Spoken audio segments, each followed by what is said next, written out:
আমার প্রিয় সাংবাদিক ভাই ও বন্ধুগণদের আমার সিপাহীজলা জেলা পরিষদে অনেক অনেক স্বাগত জানাই। আজকে একটা বিশেষ কারণে আপনাদের সঙ্গে মিলিত হয়েছি। তো প্রথমে আপনাদেরকে আমি শুভেচ্ছা জানাই, এবং আপনারা জানেন যে আমাদের প্রত্যেকটা গ্রামের জনগণের উন্নয়নের স্বার্থে আমাদের সরকার সর্বদা অঙ্গীকারবদ্ধ, এবং সেটাকে সামনে রেখে ভারত সরকার কর্তৃক নির্ধারিত 17টি সাস্টেনেবল গোল এবং 9টি থিমকে সামনে রেখে আমাদের পঞ্চায়েত দপ্তরে নির্ধারিত সময় ও নির্দেশনা অনুযায়ী আমাদের সিপাহীজলা জেলার সবকটি গ্রাম পঞ্চায়েত এবং ভিলেজ কমিটি পাই 20 অংশগ্রহণ করেছিল। পাই মানে পঞ্চায়েত অ্যাডভান্সমেন্ট ইন্ডেক্স। এবং গত 2রা ফেব্রুয়ারি এই কেন্দ্র সরকারের পঞ্চায়েত মন্ত্রণালয় কর্তৃক পাই 2.0 এই যে 2023-24 র্যাঙ্কিং, সেই র্যাঙ্কিং এর তালিকা প্রকাশ করা হয়েছিল, এবং যেখানে আমরা দেখলাম ত্রিপুরা রাজ্যের একটা অভূতপূর্ব সাফল্য আমরা এই তালিকায় দেখতে পেলাম। সব থেকে গর্বের বিষয় যেটা, যার জন্য আপনাদেরকে এখানে ডাকা, যে এখানে আমাদের সিপাহীজলা জেলার একটা মানে গৌরব আমি বলতে পারি, যে সারা ভারতবর্ষের মধ্যে প্রায় 2.5 লক্ষ গ্রাম পঞ্চায়েত, তার মধ্যে টপ 10 মধ্যে জায়গা করে নিয়েছেন আমাদের সিপাহীজলা জেলার জম্পুজলা ব্লকের অন্তর্গত যুগল কিশোর নগর ভিলেজ কমিটি প্রথম স্থান দখল করেছেন টপ 10 এর মধ্যে জাতীয় স্তরে। তৃতীয় স্থান দখল করেন আমাদের নলছর ব্লকের দক্ষিণ নলছর গ্রাম পঞ্চায়েত, এবং চতুর্থ স্থান দখল করে আমাদের চরিলাম ব্লকের ছেচুরিমাই গ্রাম পঞ্চায়েত। তাছাড়াও আমাদের রাজ্যের যে টপ 10, রাজ্যের টপ 10 এর মধ্যে তালিকার মধ্যে আমাদের সিপাহীজলা জেলার 7টি র্যাঙ্ক আমরা অর্জন করতে পেরেছি।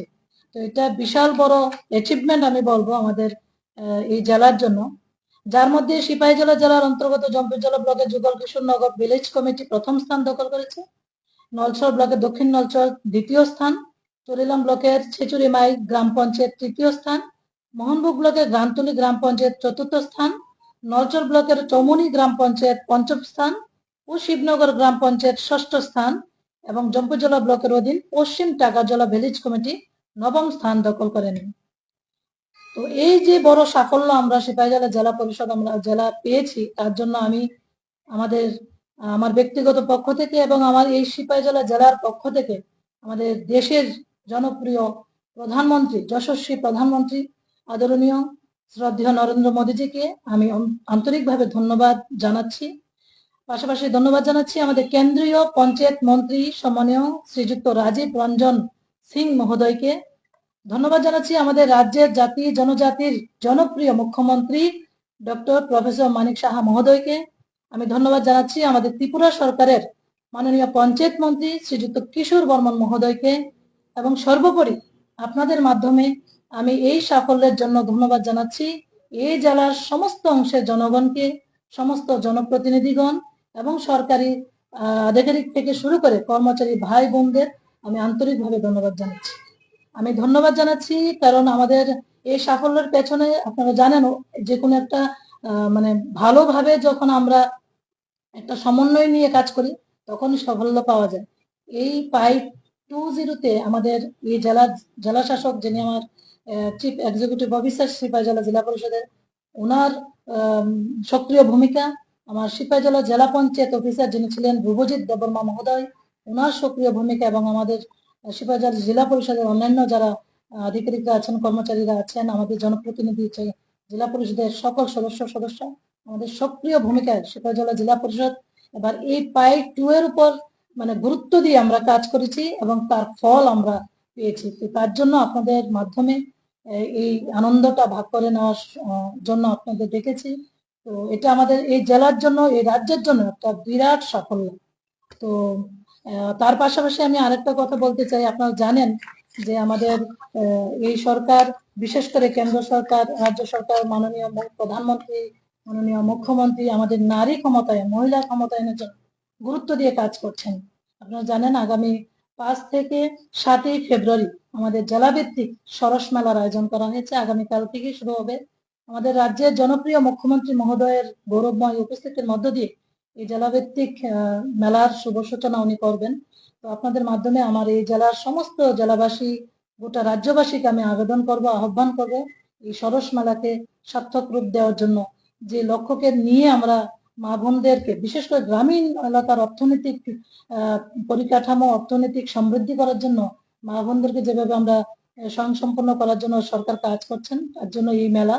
এবং আমার এই জেলাতে প্রায় 60,000 দিদি আছেন যারা এসএইচজি গ্রুপের সঙ্গে সরাসরি যুক্ত হয়ে অর্থনৈতিকভাবে, সামাজিকভাবে তারা তাদের পরিবার পরিজন নিয়ে স্বয়ংসম্পন্ন হচ্ছেন। আপনারা জানেন আমাদের দেশের প্রধানমন্ত্রী নরেন্দ্র মোদীজির স্বপ্ন 3 কোটি লাখপতি দিদি বানাবেন। অলরেডি 2 কোটি লাখপতি দিদি হয়ে গেছে আমাদের জেলা, আমাদের রাজ্য লাখপতি দিদি হয়েছে। আমার এই জেলাতে প্রায় 5,000-এর উপর লাখপতি দিদি আছে, আরো প্রায় 14-15 হাজার পটেনশিয়াল পর্যায়ে আছে।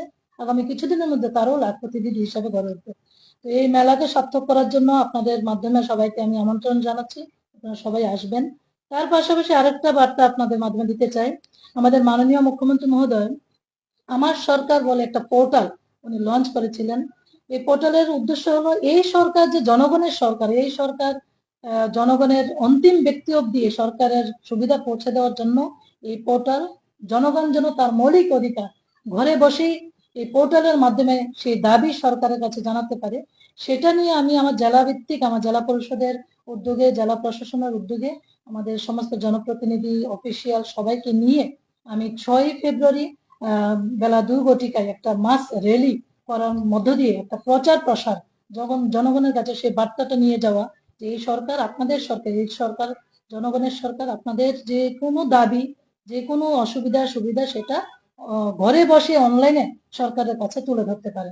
এই বিষয়গুলি নিয়ে আজকে আমাদের এই সাংবাদিক সম্মেলন। এবং আপনারা জানেন আমাদের পঞ্চায়েতি রাজ দপ্তর যে যে 9টা থিম বললাম, এই থিম মানে একটা দিশার মাধ্যমে আমরা পঞ্চায়েতে কাজ করছি। আমাদের যে 9টা থিম এক নজরে আমি একটু বলে দিচ্ছি। যে প্রথম থিমটা হলো দারিদ্র্য মুক্ত এবং উন্নত জীবিকা সম্পন্ন গ্রাম তৈরি করা।